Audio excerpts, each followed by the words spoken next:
कुठे 7 नंबरची पुस्तकं छापली, सगळ्याला जग जाहीर आहे ना. तुमचं आलेलं एबी फॉर्म 2012ला तुम्हाला अजय चव्हाणांना द्यावा लागला का, तर तुम्हाला माहिती आहे खेडमध्ये ग्रामपंचायतमध्ये आपण चोऱ्याच केल्यात, आणि मग त्या चोरीचा शिक्का तेव्हापासून तुमच्या डोक्यात बसलाय. त्यामुळे चोरी चोरी चोरी दुसऱ्याला तुम्ही चोर म्हणताय. पत्रकारांना पण माहिती आहे आणि सगळ्यांना सांगाय की मी आता कुठं चोरी करून काय कमवलंय एवढं सगळ्यांना माहिती आहे.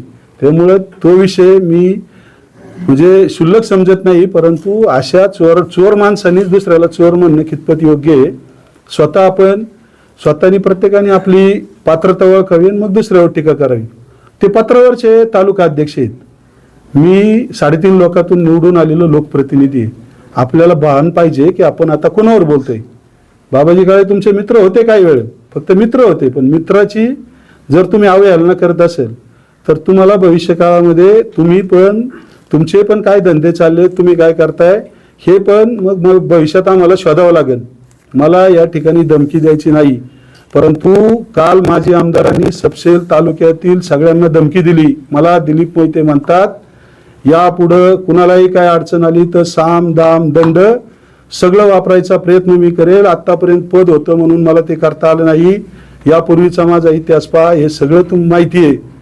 तुमचा साम दाम दंड, दाम तुमच्याकडे आहे, साम दाम दंड आहे का नाही हे सगळ्यांना माहिती आहे तुमच्याकडे काय आहे काय नाही ते. त्याच्यामुळे तुम्ही दमदाटीची भाषा करू नका.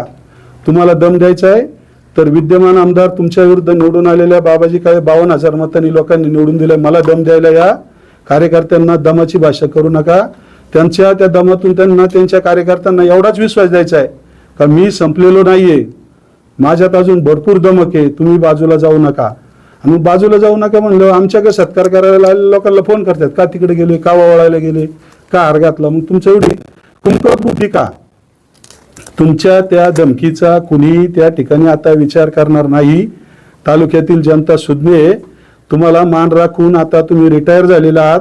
2014ला तरी तुम्हाला होप स्वतः 19ला निवडून येऊ, तुम्ही आले 19ला निवडून, परंतु आता 2024ला पडलेत. आता तुम्हाला 29 काय पुढं काय तुम्हाला परमेश्वराने उदंड आयुष्य देऊ, परंतु निवडून येण्याच्या आता आशा तुमच्या मावळ्यात. 5-10 हजारांनी समजा पडले असते ठीक आहे, 52,000ची भर काढणं आता सोपं नाहीये.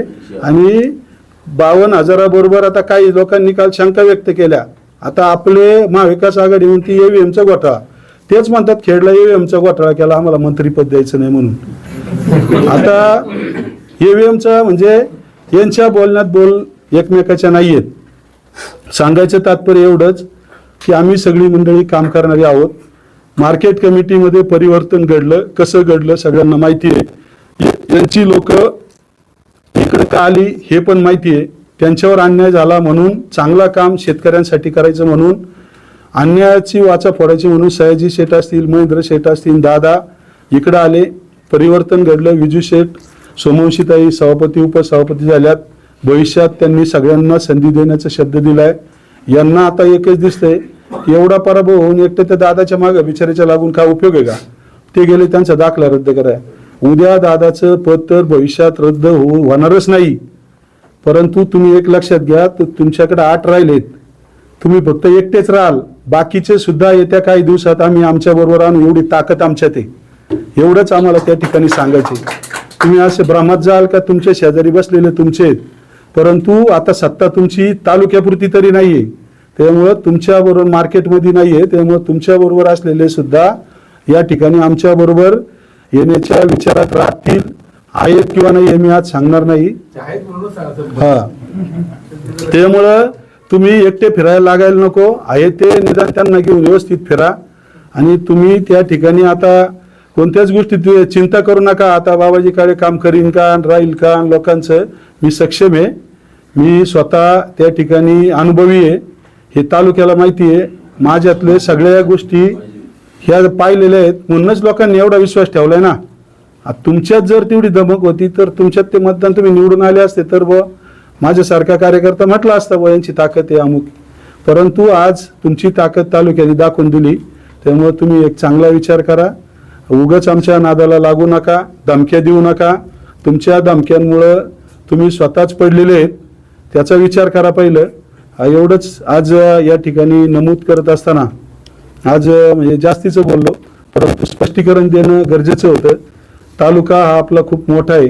तालुक्याची कामं नक्कीच मी सहकाऱ्यांना बरोबर घेऊन करणार आहे. सगळ्या योजना तालुक्यात आणणार आहे.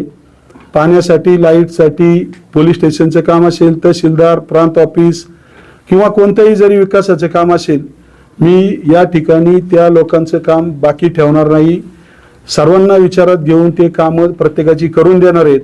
आणि त्यामुळं कुणीही शंका घेऊ नये, यांच्या या दमदाटीवर विश्वास ठेवू नये.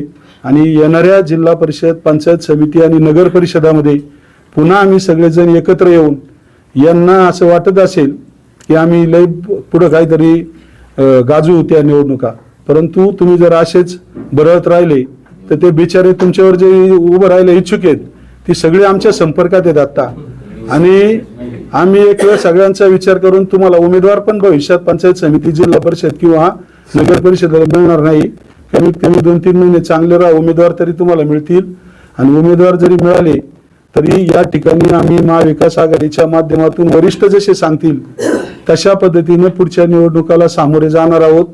आणि या तालुक्यातली जनता मार्केट कमिटीला जसा न्याय दिला, विधानसभेला जसा न्याय दिला, लोकसभेला न्याय दिला, अशाच पद्धतीने येणाऱ्या स्थानिक स्वराज्य निवडणुकामध्ये सुद्धा न्याय देणार आहे. आणि भविष्यकाळात या ठिकाणी तुम्ही जसं चुकीच्या पद्धतीनं काम केलं, तुमच्यावर लोक नाराज का झाली, असं या ठिकाणी आम्ही होऊ देणार नाही. लोकांना रोज आनंदी ठेवून त्यांचं काम करणार, चुकीच्या पद्धतीनं काम करणार नाही. आणि हा तालुका या महाराष्ट्रामध्ये खेड आळंदी तालुका एक उंचीवर नेण्याचा प्रयत्न मी आणि माझ्या सर्व